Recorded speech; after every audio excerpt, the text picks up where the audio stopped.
Sljedeće vježbe koje ćemo pokazati su vježbe za stabilnost koljena. Pa ćemo ovako napraviti. Znači ono što je vrlo bitno naglasiti za sve nas plesače sportskog plesa, latinoameričkog standardnog, je da ona vrsta čučnja koju mi moramo raditi dok plešemo je vrsta čučnja koja ide u ovom smjeru.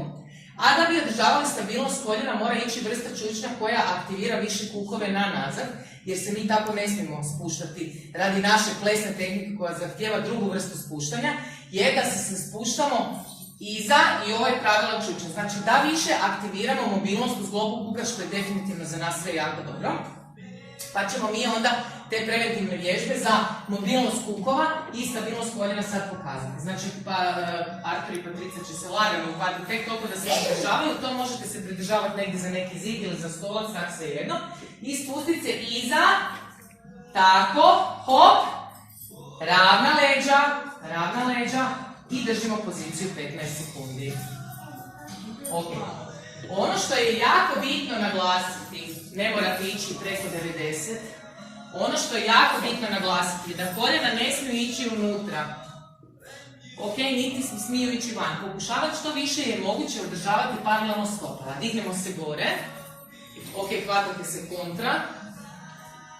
Spuštamo se još više dolje, pokušamo što više održati trup ravno i dižemo jednu ruku u zrak. Nema rotacije u ramenima. Nema.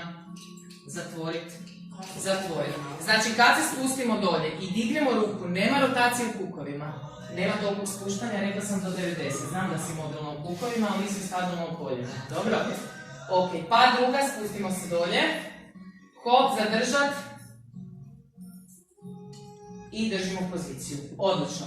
Sljedeća vježba koja je apsolutno moguća je da se naslonimo negdje na zid i gledamo televiziju. Odi jedan do mene, Patricija. Ok, ajde sad ti, Artur.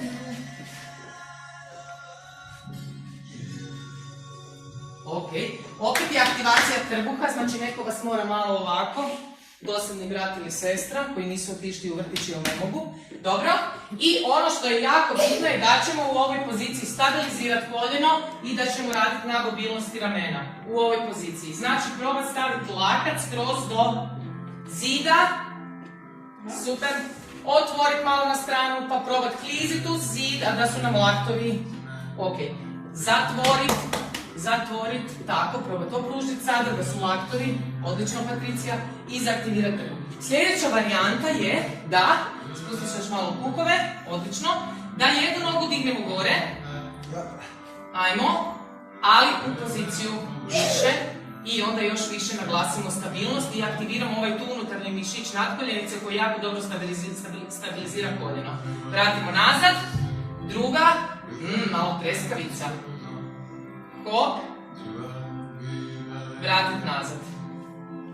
Odlično.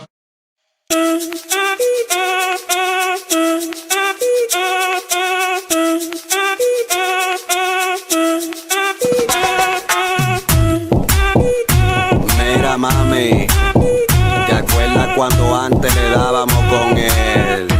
Oh, shit. Pa' arriba, pa' abajo, lento, lento, pa' arriba, pa' abajo, lento, lento, pa' arriba, pa' abajo, lento, lento. Hacho, mami, esos movimientos, pa' arriba, pa' abajo, lento, lento, pa' arriba, pa' abajo.